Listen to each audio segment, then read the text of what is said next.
받으십시다. 아멘. 예. 자, 오늘 말씀 제목은요. 드디어 우리 아브라함이 아들을 낳았습니다. 말씀 제목은 노경에 낳은 아들입니다. 하나님은 저와 여러분들을 어디로 이끄시냐면 생명으로 이끄시는 하나님인 줄 믿습니다. 그러니까 생명을 낳았다. 이건 보통 말이 아닙니다. 원래 인간은 하나님께 창세기 1장 27, 28절에 하나님의 형상대로 만드신 다음에 무엇하도록 만드셨냐면 생류 번성 충만하도록 만드셨습니다. 아멘. 그런데 성경에서는 보시면 이스라엘이 재난 상태, 저주 상태, 재앙 상태를 뭘로 표현하냐면 인대치 못하는 여자들 이렇게 표현해요. 인대치 못하는 여자들. 당시에 이스라엘은 워낙에 전쟁이 많으니까 예를 들어서 남자들 전쟁에 가서 죽기도 하고 포로로 끌려가기도 하고, 그러니까 인대치 못하는 여자가 너무나 많은 거예요. 거리에 과부들도 많고 고아들도 너무나 많은 거예요. 그래서 그거를 이스라엘의 재난 상태, 저주 상태예요. 제가 얼마 전에 그 글을 하나 읽었는데요. 저 세렝게티의 그 들판에 얼룩말들이 있잖아요. 그 얼룩말들은 그렇게 열심히 뛰어다니면서 풀을 뜯으면서 매일 연마다 되면은 시기가 되면 번식을 해요. 그 건강한 말들을 사람들이 잡아다가 이제 동물원에다가 이제 집어넣고 뭐 때에 따라서 먹이도 주고 뭐 동물 복지하면서 막 좋게 이 아이들 이 얼룩말들 잘 키웠대요. 근데 문제는 뭐냐면 얼룩말들이 번식을 하질 않는 거예요. 그래서 이 얘기를 하면서 이제 무슨 얘기를 한 거냐면 저출산에 대한 얘기를 한 거예요. 그러니까 얼룩말들이 들판에서 뛰어놀 때 그 들판이 그냥 어떤 음식을 먹기 위해 뛰어다니는 정도가 아니라 그 들판은 자기들의 영역이고 삶의 어떤 것들을 이렇게 이어나갈 수 있는 중요한 지점이잖아요. 근데 이걸 뺏어버리니까 단순하게 들판 정도를 뺏어버린 게 아니라 모든 것을 뺏어버린 거예요. 얼룩말들에게는. 마찬가지로 이번 젊은 친구들이 결혼을 하지 않으려고 그런데요. 또 결혼을 해도 아이를 낳지 않으려고 그런다고요. 지금은 탈시대입니다. 가정이 붕괴되고 있고 여러 가지 시스템들이 붕괴되고 있는 시점이에요. 심지어는요, 교회까지도 탈되어지는 시간표예요. 굳이 우리가 하나님 믿을 필요가 뭐가 있냐? 탈되어지는 시간표예요. 근데 이런 걸 들여다 보니까 왜 그랬냐면 우리는 저출산하면 대부분 생리적으로 물리적으로 문제를 이해하려고 하지 근본적으로 사람들이 왜 결혼하지 않으려고 하는지, 왜 자녀를 낳지 않으려고 하는지를 이해를 못하는 거예요. 근데 저는 성경을 통해서 그 이유가 분명히 보여져요. 우리 인간은 누구와 함께 해야 되냐면 하나님과 함께 해야 되는 거예요. 근데 이게 짧은 말인 것 같지만 얼룩말들이 들판에 있어야지 번식할 것들이 생겨난다니까요. 풀 준다고 여러분 번식하는 게 아닙니다. 그 세렝게티에서 못 먹었던 사과 준다 그래서 또 수박 준다 그래서 이 아이들이 생육하고 번성하는 게 아니에요. 우리 인간도 마찬가지입니다, 여러분들. 우리 인간이 하나님의 형상을 떠나서 하나님을 잊어버리면 아무리 우리 저출산 문제를 해결하기 위해서 여러 가지 정책을 써도 그것이 근본적인 데는 연결되지가 않는 거예요. 사람들의 사고는 벌써 내가 왜 아이를 낳아서 고생해야 되는지 이해하지 못하는 시대예요. 저는 이 모든 것을 거슬러 올라가면 우리 인간이 하나님을 떠나서 하나님 만나지 못하고 있는 영적 재난이 아닌가 생각이 듭니다. 영적 재앙 시대가 아닌가 생각입니다. 그래서 그렇게 이스라엘이 인대치 못하는 여자들은 바로 이스라엘의 이런 재난과 영적인 상태들을 폭로하기 위해서 많이 썼던 단어들이에요.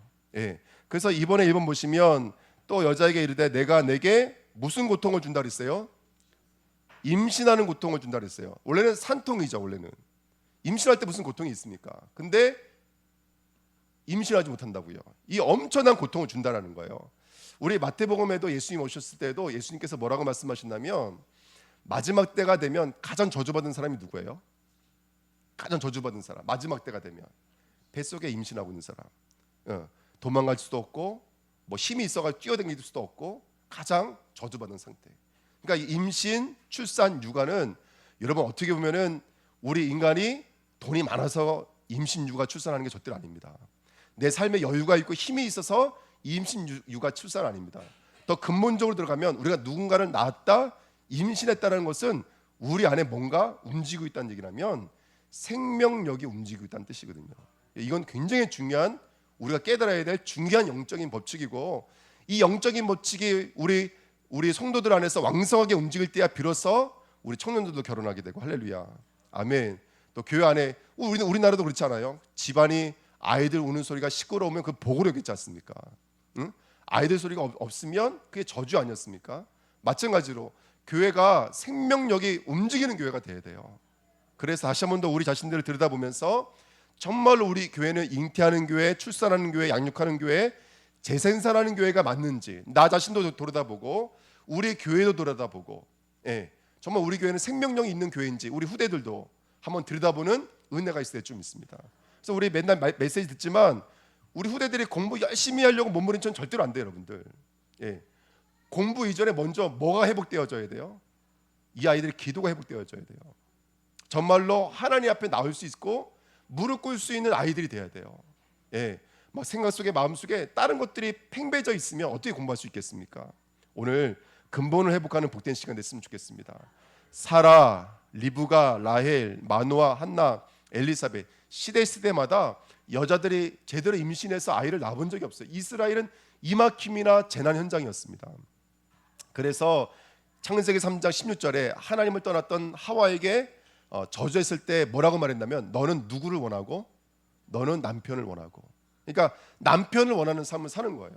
근데 한번 조금만 들여다보세요. 우리의 남편이 누구십니까? 우리 남편이 예수님이십니다. 지금도 많은 사람들은 알지 못하지만 뭔가는 만나야 될 것 같아서 뭐 절에도 가보기도 하고, 그렇죠? 수행해 보기도 하고, 고행해 보기도 하고, 마음을 비워보기도 하고 여러 가지 몸부림을 치지만 여러분 생명이 들어오지 못하니까 열매를 맺지 못하는 것입니다. 오늘 나 자신을 두고 가정을 두고 후대를 두고 사회와 민족과 열방을 두고 저 리비아에 홍수가 났다고 하는데 그냥 지나갈 것이 아니라 왜 이런 엄청난 문제와 사건이 임하고 그냥 뚝방 하나 무너졌을 뿐인데 저렇게 많은 사람들이 죽어야 될까? 한번 들여다보시면서 하나님의 음성을 듣는 저와 여러분 됐으면 좋겠습니다. 아멘. 계시록 12장 4절에 그 꼬리가 하늘의 별 3분의 1을 끌어다가 땅에 던지더라. 용인 해산하는 여자 앞에서 그가 해산하면 그 아이를 삼키고자 하더니, 그러니까 처음부터 마지막까지 임신, 그 다음에 출산, 육아, 재산산, 이게 바로 이스라엘의 역사인데 사단 마귀는요 입을 딱 벌리고 어떻게든지 저와 여러분들이 잉태하지 못하게 출산하지 못하게 방해하고 있다는 사실을 우리는 분명히 볼 수 있어야 좀 있습니다. 그런 와중에 3번입니다. 아브라함이 노경에 내가 누구를 낳았도다? 아들을 낳았도다. 여러분 생명의 출산됐어요. 그러면 지금 내 안에 어떤 일이 일어났다는 얘기죠? 생명의 역사가 일어났다는 증거인 줄 믿습니다. 여러분 아브라함이 아들을 낳았다는 것은 단순하게 아들을 낳은 게 아니에요. 하나님의 구원을 뭘로 표현해 주셨냐면 창세기 3장 15절에 뭘로 표현해 주셨냐면 여자의 후손이요. 여러분들 이스라엘은 임신, 육아, 출산이 뭘로 연결되어져 있어요? 메시아 예수 그리스도와 연결되어져 있는 거예요. 왜? 그 가문과 그 후손을 통해서 누가 오셔요? 그리스도가 오세요. 그래서 이스라엘은 결혼이 보통이 아니었어요. 그 수원법이라 들어보셨습니까? 형이 결혼을 하잖아요. 결혼을 했는데 형이 아이를 낳지 못한 상태에 죽어버리면 누가 형수에게 들어가요? 둘째가 들어가. 이게 수원법이에요. 이게 이스라엘법이에요. 왜? 장자를 통해서 누가 오기로 작정되어져 있어요? 이스라엘 장자를 통해서 예수 그리스도가 오기로 작정되어져 있는 거예요. 여러분들. 그래서 다말 사건 같은 거 이거 우리나라 법으로는 이해 안 된다니까요. 근데 하나님의 법으로만 이해되는 거예요. 그러니까 어쨌든 중요한 건 뭐냐면 결혼과 임신과 육아는 이렇게 구원과 연결되어져 있다는 것을 우리가 볼 수 있어야 될 줄 믿습니다. 그래서 3번에 2번 보십시오. 아브라함이 아들을 낳았다는 것은 어디서 해방됐다는 얘기는 거냐면 죄에서 해방된 거예요. 사단과 결별됐다는 뜻이에요. 영적 단절이 치유됐다는 뜻이에요. 왜 우리가 아이를 못 낳죠? 하나님과 단절됐기 때문에 그래요. 우리의 남편이신 예수님과 단절됐기 때문에 우리는 생명을 공급받지 못한 거예요.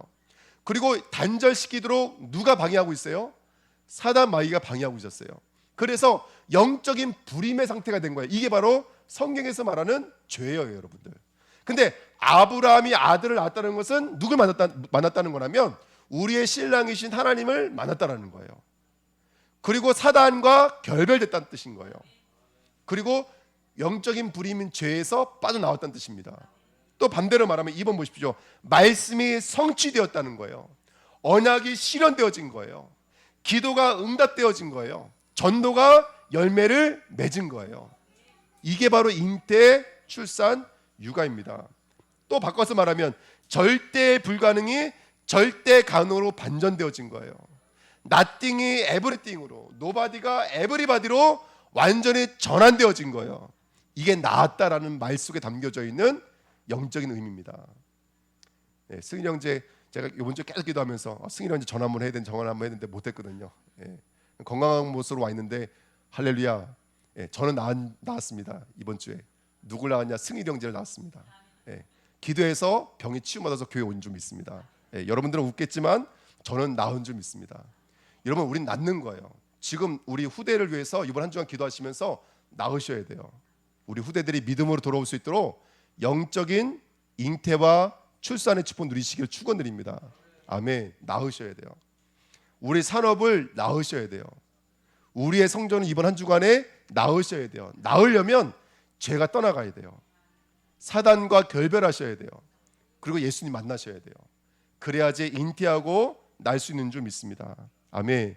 자, 그래서 저와 여러분들이 이번 한 주간 생육, 번선, 충만, 전복 다스리시기를 예수님의 이름으로 부탁드립니다.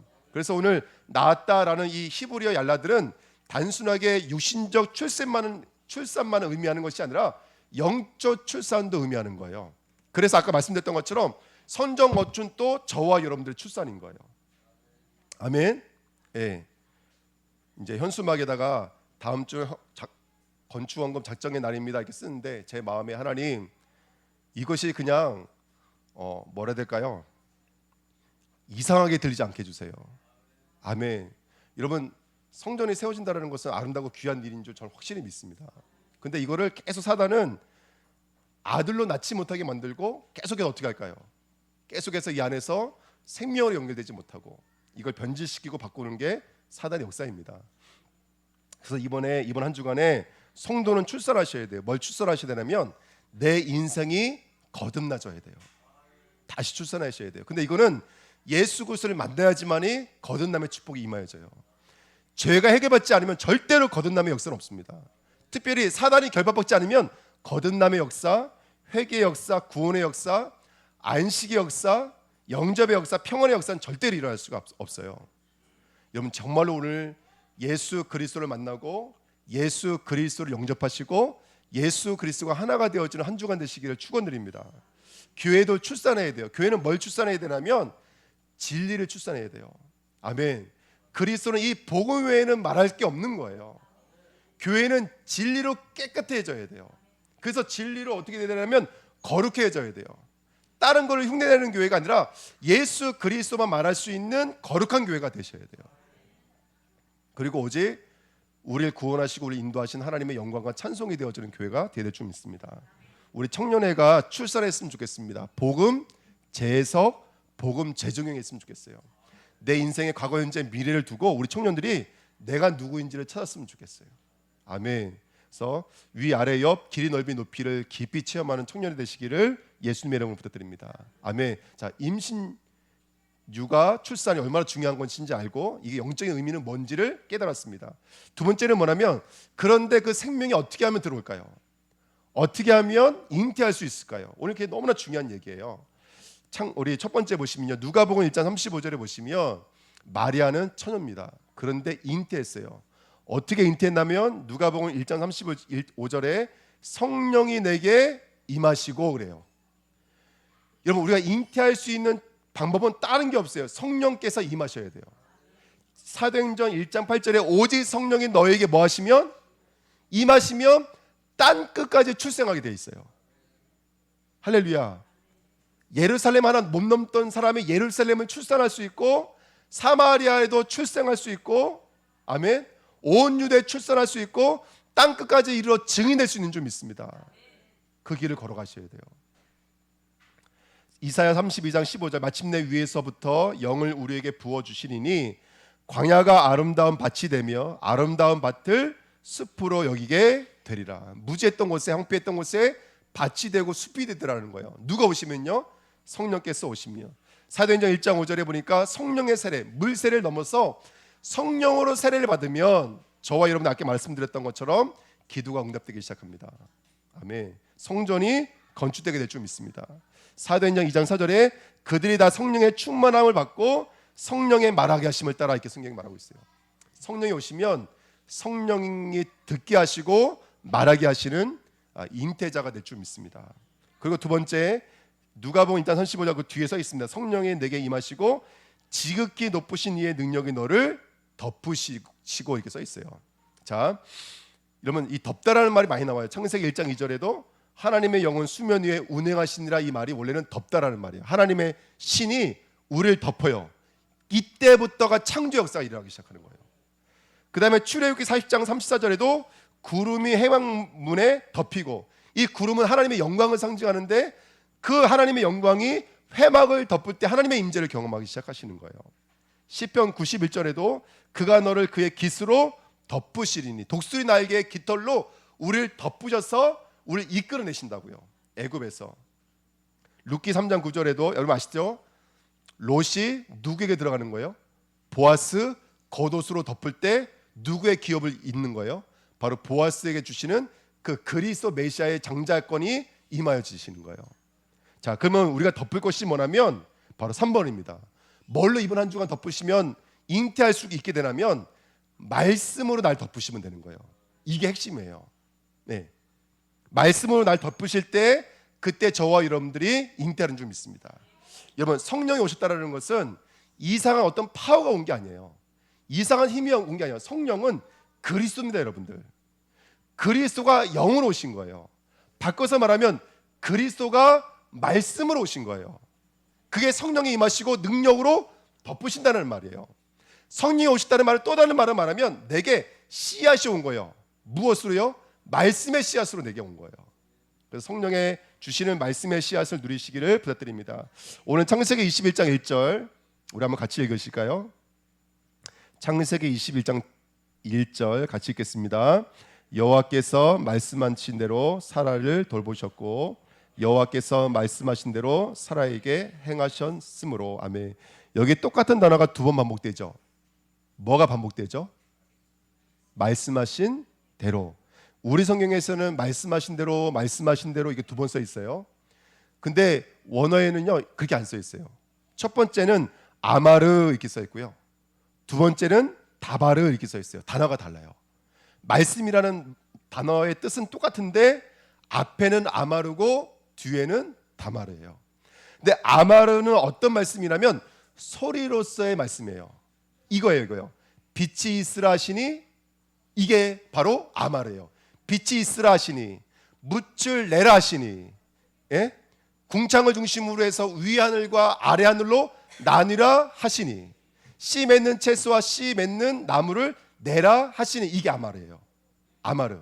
그다음에 두 번째가 뭐냐면 다바르인데, 다바르 이거예요. 빛이 있으라 하시니, 그다음에 뭐가 됐죠? 빛이 있었고, 이게 다바르예요. 그래서 우리 성도가 말씀을 받을 때는 아마르와 다바르를 받으셔야 돼요.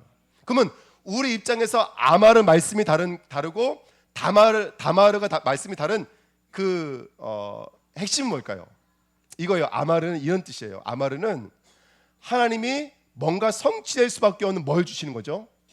약속을 주시는 거예요. 그러면 우리 입장에서는 들릴 때는 뭘로 들려요? 들을 때는 소리로 들리잖아요. 지금 제가 설교하고 있잖아요. 그럼 여러분들은 뭘로 들리냐면 소리음으로 들려요. 그렇죠? 말씀이 소리로 들려요. 또 볼 때는 문자로 보여요. 하지만 우리는 그 아마르 안에는 어떤 의미가 있냐면 그 말씀에는 성취될 수밖에 없는 뭐가 담겨져 있죠? 그죠? 약속과 씨앗이 담겨져 있어요. 그럼 우리 입장에서는 아마르의 말씀은 뭘 집중해서 들어야 될까요? 아마르의 말씀은 도대체 뭘 말씀하시는지를 집중해서 듣는 거예요. 이게 아마르의 시간표예요. 그러니까 여러분, 우리 중학교 성도님들은 말씀을 받을 때 무슨 말씀을 하시는 건지 여기에 대해서 집중해서 들을 수가 있어야 돼요. 아멘? 이게 아마르에서 말하고 싶어 하시는 말씀의 영적인 원리예요. 그러니까 성도들은요 최고 잘해야 되는 게 뭐냐면 진짜 말씀을 뭐라고 말씀하시는지 진짜 들을 수가 있어야 돼요. 아멘? 예, 말씀을 들을 수 있어야 돼요. 예전에 어떤 유명한 목사님이 이렇게 설교를 하셨어요.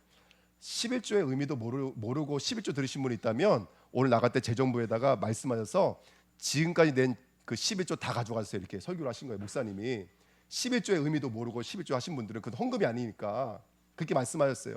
그러니까 이제 성교 끝나고 이제 안수 집사님이 아버지를 모시고 이제 집에 가는데 앞으로는 우리 11조 할 때 더욱더 의미와 내용을 두고 11조 해야 되겠어요. 그랬더니 아버지가 뒤에서 뭐라 그러신 줄 아세요? 그 말이 아니요 더 내라는 뜻이요 이게 듣더라는 거예요. 예. 그러니까 우리가 설교를 들을 때 하나님이 뭐라고 말씀하시는지를 듣는데 이렇게 천차만별을 듣는 거예요. 이해가 되세요? 가장 중요한 건 뭐냐면 말씀할 때 왜 말씀을 깨닫지 못하냐면 내가 들었기 때문에 말씀 못 깨닫는 거예요. 근데 그런 경우가 많아요. 은혜 받았다라는 말씀을 이렇게 포럼하는 거 들어보면은 그 뭐죠? 진리적 측면이 아니라 감정적 측면으로 될 때가 너무나 많아요. 이전에 제가 처음에 전사가 돼서 우리 유초등부 아이들 담당 교육자가 됐어요. 막 설교하는데 아이들이 너무 지루해하고 너무 재미없어 하니까 제가 재밌게 설교해야 되는 그때는 그게 각인돼 가지고 그 우리 그때 예배 시간에 통성기도 하잖아요. 그럼 성도님들 중에서 그 통성기도 할 때 그 스타일들이 좀 있으셨어요. 그 어떤 우리 어머님 검사님은 기도할 때마다 하나님 이렇게 기도하시는 분이 있었어요. 하나님 이렇게 기도하시는 분도 있었고 또 어떤 집사님은 기도할 때 기도는 안 들리고 가르침 맺는 소리가 들려요. 이 소리가 들려요. 그 제가 이제 아이들 예배 시간에 거의 흉내 냈으니까 아이들이 깍깍깍 웃고 난리가 났어요. 여러분들 하나도 안 오시지만 그 나중에 포럼할 때 제가 옆에 들어봤거든요. 애들 다들 뭐라 그래? 뭐 은혜 받았어? 했더니 얘는 카의 은혜 받고 쟤는 아이고 하나님 영의 은혜를 받은 거예요. 그러니까 진짜 이 아이들이 진짜 말씀하려고 하는 요지와 내용은 확 사라진 채 재밌는 거, 감동받은 거. 옛날에 그랬잖아요. 어리 부흥 집회 갔다 오면 봉고차 한 대 타고 가잖아요. 옛날에 다 차량 운행을 했으니까. 갔다 오면은 뭐 은혜 받았어요? 물어보면은 야, 그 목사님 너무나 재밌었어. 너무나 감동적이었어. 그것만 갖고 오고 진짜 말씀의 내용을 안 갖고 오는 거예요. 그러니까 우리 주내교 성도님들이 말씀 받을 때 여러 가지가 있어요. 특별히 저처럼 설교하는 목사들은 이 얘기 저 얘기 때문에 혼돈되어져요. 여러분들이 흑암 혼돈 공허에 잡히시면 절대로 안 돼요. 미혹에 잡히시면 절대로 안 돼요. 할렐루야, 아멘. 그도 요즘에는요 기도를 많이 해서 좀 많이 치유된 거예요, 여러분들. 예, 그죠, 송미시 장로님. 그죠, 많이 치유됐죠, 저요. 예. 여러분 말씀을 들을 때 소리 음을 듣지 마시고요. 진리의 말씀의 내용이 무엇인지를 들을 수 있어야 돼요. 그럼 이번 주 말씀의 내용은 뭐겠어요? 예수 그리스도의 복음이 들어오면 생명을 맺게 돼 있다는 거예요. 그러면 지금 우리가 성전 건축을 위해 작정의 날을 기도하고 있어요. 그러면 이거 가지고 또 헌금하려는가 보다 이렇게 돼버리면 이건 아무 의미가 없는 거예요. 저는 차라리 이렇게 됐으면 좋겠어요. 너무나 힘들고 어려워서 건축한 거 없으면 저는 돈을 못 내니까 저는 집중해서 기도하겠습니다. 그러면 그것도 헌금 아니겠어요, 여러분들? 의미를 잊어버린 채 형식과 외형만 너무나 남아있는 거예요. 진리를 받들어야죠. 진리를 받들어야죠. 아멘. 예. 또 행위가 너무나 앞서가서 진리를 잃어버린 사람이 있다면 차라리 행위를 멈추셔야 돼요. 우리 주은혜교가 진리로 돌아가야 될 줄 믿습니다. 아멘. 두 번째, 그 다바르라는 말은 그러면 그 진리의 복음이 심겨지면 뭐가 일어날까요? 뭐가 일어나요? 이 단어의 뜻이 사건이에요, 여러분들. 다바르의 말씀의 뜻은 사건과 결과예요. 자, 간단해요. 하나님의 진리의 말씀이 들어오면 100% 뭐가 되게 될까요? 그 말씀은 성취되어져요. 근데 그 성취가 어떤 모습으로 나타나냐면 사건의 모습으로 오더라는 거예요. 사건의 모습. 그러니까 이번 주간에 저는 이걸 경험한 거예요. 이제 스리랑카에 있었을 때 박효준 장로님 문자가 오셨어요. 어머니 위독하시다고. 근데 저한테는 제가 이제 문자를 보냈죠. 지금 어떠시냐고. 그 다음 날 그랬더니 박효준 장로님 저한테 뭐라고 보내셨냐면 괜찮아지셨다고, 다 나으셨다고 답장을 보내신 거예요. 그리고 나서 제가 우리 교회 카톡방을 들여다보니까 거기엔 또 뭐라고 썼냐면 오늘을 못 넘기신다고 카톡을 보낸 거예요. 그러니까 저한테는 혹시 선교 다른 생각할까 봐 선교 집중하시라고 다 나왔더라고 보내시고 교회 카톡방, 그럼 저도 교회 카톡방이 있는데 뭐 그걸 돌려서 말씀하세요. 그때 이제 기도가 됐죠. 그때는 사건이었어요. 눈이 앞에 캄캄하고 어떻게 인도받아야 될지 답이 없더라고요. 근데 벌써 한 일주일 지나오니까 너무나 많은 걸 보게 되는 거예요. 뭘 보게 되냐면 하나님이 우리 선교사님 끄집어 내오셨구나. 처음엔 이거였어요. 근데 지금 뭔지 아세요? 지금은 우리 청년 살리시려고 하나님이 일부러 이렇게 하셨구나. 지금 이것 때문에 저녁마다 기도에 시작했거든요. 모르시는 분들도 계시겠지만 정말로 기도하게 됐거든요. 그래서 저는 이 10시 기도하면서 이제 뭐도 기도할 거라면 성전 건축을 위해서도 함께 기도할 거예요. 제 자신부터 성전 건축에 대한 불신앙 버리려고 해요. 이것 때문에 성도들이 눌리면 어떡하지? 이것 때문에 성도들이 힘들어하면 못해. 그거 다 우리 안에 있는 불신앙들이에요. 선정어축은 아름다운 거예요. 선정어축은 능력인 거예요. 살아나는 비밀이에요. 예, 근데 저부터가 그거에 대한 눌리면 어떡하 힘들죠. 이게 제가 진리를 보지 못하는 저만의 틀린 메시지들이죠. 선전은 축복인데 사건이 생기더라는 거예요. 근데 그 사건이 한 사람의 어떤 인생 여정에 있는 아픔과 입원과 사건뿐만이 아니라 이걸 통해서 온 교회가 기도하게 만들고 청년을 들여다보게 만들고 성전을 바라보게 만들고 나가서는 또 다른 선교 현장에 하나님이 역사하시게 만들고 저는 뭘까지 먼저 아세요, 여러분들? 저는 이 사건을 통해서 제가 본 것은 그리스도였어요, 여러분들. 그렇구나. 우리 장로님에게 예수님이 함께 하셨구나. 우리 선교사님에게 예수님이 함께 하신 거구나. 예수님이 함께 해서 우리 선교사님의 손을 붙잡고 소돔과 고모라에서 끄집어 내오신 거구나. 물론 그 땅이 소돔과 고모라는 의미는 아니지만 유황불이 떨어질 수밖에 없는 그 상황 속에서 끌고 나오신 거구나. 예수님이 함께 하셨구나. 예수님이. 그러면 우리가 그 언약을 붙잡고 기도하는 우리도 지금 누가 함께 하실까요? 주님 함께 하십니다, 여러분들.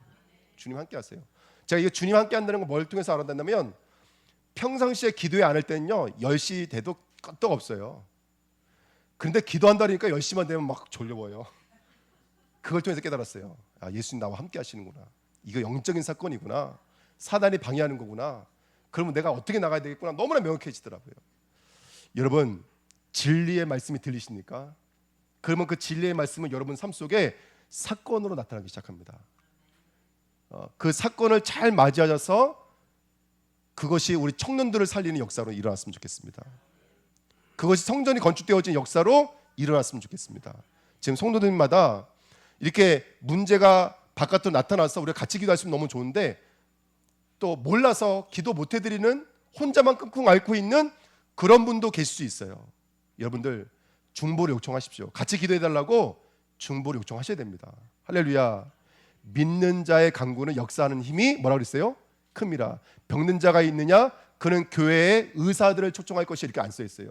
그는 교회에 누구 초청할 것이요? 장로들을 총하여 기도할지니 이렇게 써 있어요. 예수님의 이름으로 기름을 바르고 기도하라고 써 있어요, 여러분들. 혹시 힘들고 어려운 분이 있다면 끄집어 내두십시오. 그래서 같이 진리를 찾아가는 아마르의 말씀, 그리고 그 사건 속에서 하나님이 어떻게 역사하고 돌보시는지를 보는 바로 다바르의 역사를 함께 누리셔야 돼요. 그래서 아마르, 그러니까 말씀하신 대로 돌보시고, 돌바르다는 말은 시찰한다, 방문한다, 지키다, 계산한다 이런 뜻이 있어요. 그러니까 하나님은 계속 이 진리의 말씀으로 다가와 주셔서 진리와 아는 것을 계속해서 시찰해 주시고 계속해서 계산해 주고 계시는 거예요, 여러분들. 그러니까 진리의 말씀을 정확하게 드러내셔야 돼요. 두 번째, 그 말씀의 사건 속에서 어떻게 임하고 어떻게 이루어지고 있는지를 정확히 들여다보시는 거예요. 그런 저와 여러분 되시기를 축원드립니다. 팔라완 선교가 앞에 있습니다. 10월 15일부터 12월 첫째 주에는 라오스 선교가 있습니다. 여러분 이를 두고 집중적으로 기도해 주십시오. 그냥 지나간 일 분명 아닙니다. 사건 속에는 하나님의 아마르와 다바르 말씀의 돌보심과 행하심의 역사가 분명히 있는 줄 믿습니다. 그걸 들여다보셔야 돼요. 그게 우리 안에 들어오는 순간 어느 순간 열매를 맺게 되는 줄 믿습니다. 자, 결론 말씀드리고 마칠게요. 3번입니다. 근데 생명을 낳는 시기가 있습니다. 생명을 낳는 시기. 여러분, 우린 대부분 아이를 몇 살에 낳습니까, 여러분들? 예?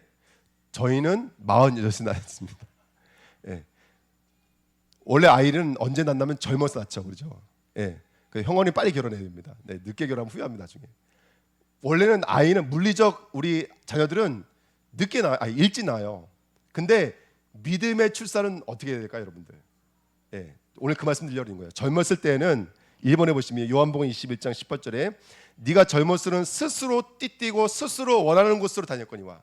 그 원하는 곳으로 다닌 곳이 어딜까요? 요한일서 2장 16절 10절에 이는 세상에 있는 모든 것이 육신의 정욕, 악목의 정욕, 이생의 자랑이니 다 아버지께로부터 온 것이 아니요 세상으로부터 온 것이라. 이 세상도 그 정욕도 어떻게 된다고 여러분들? 지나가는 거예요, 여러분들. 지나가는 거예요. 근데 젊었을 때는 그걸 쫓아가요, 여러분들. 근데 뭐가 되면? 노년이 되어지면 이제 뭘 내려놓는 거예요? 우리가 스스로 띠뛰고 원하는 곳으로 다니는 그것을 풀르고 이제 누가 띠띠우시죠? 이제 하나님이 띠띠우신 거. 이 하나님이 띠띠우신 게 바로 말씀대로예요, 말씀대로. 이제 하나님의 말씀으로 우리 잉태케 만드신다고요. 그리고 누가 우리를 이끌어 가신다고 여러분들? 예수님이 우리를 이끌어 가시는 거예요. 이게 노년이에요. 노년. 노년은 이런 뜻이래요. 씨가 없다 이런 뜻이래요. 여러분 내 씨가 없어야지만이 그리스도로 잉태되어지는 거예요. 내가 할 것이 없다는 것을 인정할 때 비로소 생명의 역사가 시작되는 줄 믿습니다. 이 복음의 놀라운 능력입니다. 여러분들이 우리 주내교회가 십자가 앞에 서야 돼요. 그게 백세예요. 여러분들 백세. 완전히 내 것들이 부인되어져서 그리스도만 전적으로 오직으로 절대로 일심전심 질속으로 의지되어져 있는 상태가 백세예요. 백세. 그 이번에 수요일날 우리 김경식 목사님 오셨는데 저는 그 백세라고 하는 하나님의 역사의 어떤 산물을 경험했어요. 그분은 뭘 하든지 간에 감옥에 가서 복음 증거하는데 25년 하셨고, 여러분은 못 들으셨지만 저 실삼을 들었거든요. 장애자를 데리고 예배를 드렸는데 교회가 3층에 있으니까 예배당 못 올라오잖아요. 그 장애자를 본인이 직접 메고 오르락내리락 했대요. 그 몇 년 하시냐? 17년 하셨다고 하더라고요. 이분은 뭘 하면 17년이고 20년이고 그러시더라고요. 제가 그 모습 보면서 저분이 저렇게 일심전심 지속할 수 있는 것은 자신의 능력이 아니에요. 영적인 백세가 되셔야 돼요. 할렐루야. 노년이 되셔야 됩니다. 근데 이 노년에서 나온 단어가 뭐냐면 바로 장로예요. 장로. 노년이라는 단어가 제쿤인데 이 제쿤에서 유래한 단어가 자켄입니다. 이게 장로예요. 그래서 우리 장로를 영어 성경에서는 뭐라고 말하냐면 아더 또는 올더, 엘더 이렇게 말해요. 손 위에 이런 뜻이에요. 나이가 많다 이런 뜻이거든요. 그리고 저는 이 뜻이 처음에는 무슨 뜻인지 몰랐는데 창세기 오늘 이걸 공부하면 알았어요. 노년이 무슨 뜻인지. 바로 내가 없다라는 의미예요. 쉽게 말하면. 내가 없어야지만이 그때야 비로소 잉태할 수가 있는 거예요. 예. 그래서 어저께 제가 우리 손님 댁에서 그 말씀 드렸다니까요. 교회에서 가장 직급이 높으신 분이 누구죠? 예? 그러니까 우리 교회 제가 훈련을 많이 시켜서 듣네. 우리 교회 성도가 가장 계급이 높으신 분이 성도예요. 그러면 계급이 가장 낮은 자가 누굴까요? 예, 장로님이세요. 할렐루야. 예, 목사도 장로입니다. 장로. 계급이 제일 낮은 게 장로님들이세요. 할렐루야. 그래서 오시면서 옷걸이 있으면 장로님들한테 시키십시오. 예. 정말로 내 것이 남지 않아서 그리스도만 전적으로 의지할 수 있는 상태만 열매 맺을 수 있습니다. 하나님이 지금 롯도 내려놓게 만드시고 엘리에서도 내려놓게 만드시고 이스마엘도 내려놓게 만드셔서 누구만 의지할 수 있는 상태로 만드신 거예요? 그리스도만 의지할 수 있는 상태로 만드신 거예요. 창세기 22장에 가면 누구도 바치라 그래요? 예? 이삭도 바치라 그래요. 여러분들. 아브라함에게서 이삭은 어떤 존재입니까, 여러분들? 예, 자기를 넘어선 거죠, 이거는. 나를 넘어선 상태예요. 그것도 바치라는 거예요, 여러분들. 근데 아브라함만의 이야기가 아니에요. 우리들의 이야기예요, 여러분들. 하나님이 이렇게 무서운 하나님이십니다. 진리 아닌 것은 이만큼도 남겨놓지 않으세요. 정말입니다, 여러분들. 혹시 그리스도 복음을 뺏어가고 있는 다른 것이 있으면 하나님은 끝까지 쫓아오십니다. 그러니까 빨리 십자가 앞에서 아멘 하시면 됩니다. 예. 그래서 이렇게 적금 들어놓은 거, 보험 들어놓은 거 있으시면 좋은 말로 할 때 갖고 오십시오. 그거 이제 농담하는 거 아니라 여러분 괜히 그거 의지하고 있으면 하나님이 그거 다른 사람 져버립니다, 여러분들. 예, 농담하는 게 아닙니다. 농담이신 줄 알고 있습니다. 예, 죄송합니다. 고린도후서 4장 16절. 그러므로 우리가 낙심하지 아니하노니 우리의 겉사람은 낡아지나 우리는 겉사람은 낡아지지만 우리의 속사람은 날로 뭐라고요, 여러분들? 새로워져. 그러니까 우리는 가면 갈수록 영적인 청년들이 되는 거예요.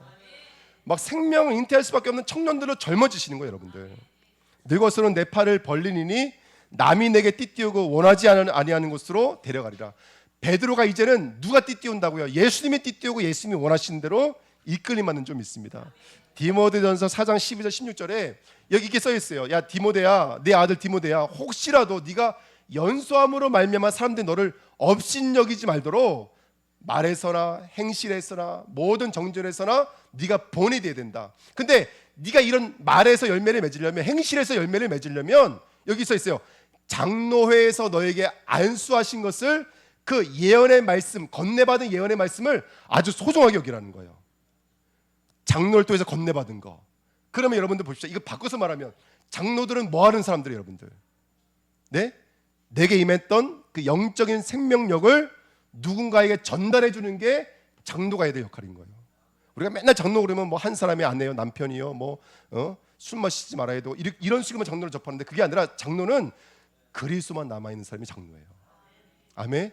그리고 장로는 영적으로 젊어지시는 게 장로예요. 그래서 생명력을 잉태하는 게 장로인 줄 믿습니다. 성전 건축에 앞장서시는 게 장로예요. 청년 사역에 앞장서시는 게 장로예요. 뒤로 숨지 마십시오. 할렐루야. 아멘. 가장 생명력의 운동에 쓰임 받으셔야 돼요. 할렐루야. 그래서 우리 야외 예배 여러분들 비 내리니까 분위기가 안 했으면 좋겠다 이런 이상한 분위기가 있어요. 제가 쫓아가서 깨물어 버리겠습니다. 아주. 그런 법이 세상에 어디 있습니까? 여러분 우리가 현장을 순회할 때 그 현장의 흑암이 꺾입니다, 여러분들. 그러니까 내용이 없으니까 야외 예배 가야 될 이유를 놓쳐버리고 야외 예배를 뭐 이상하게 생각하시는 분이 계시더라고요. 여러분 저와 여러분들 바닷가에 임하시면 그 바캉스에 하나님이 임하십니다. 아멘. 그러니까 언약을 붙잡으셔야 됩니다. 그래서 그 예언의 말씀을 건네주는 자가 되셔야 돼요. 아멘. 그래서 우리 주내교회는 전성도 장로화, 할렐루야. 전성도 목사입니다. 제 언약입니다.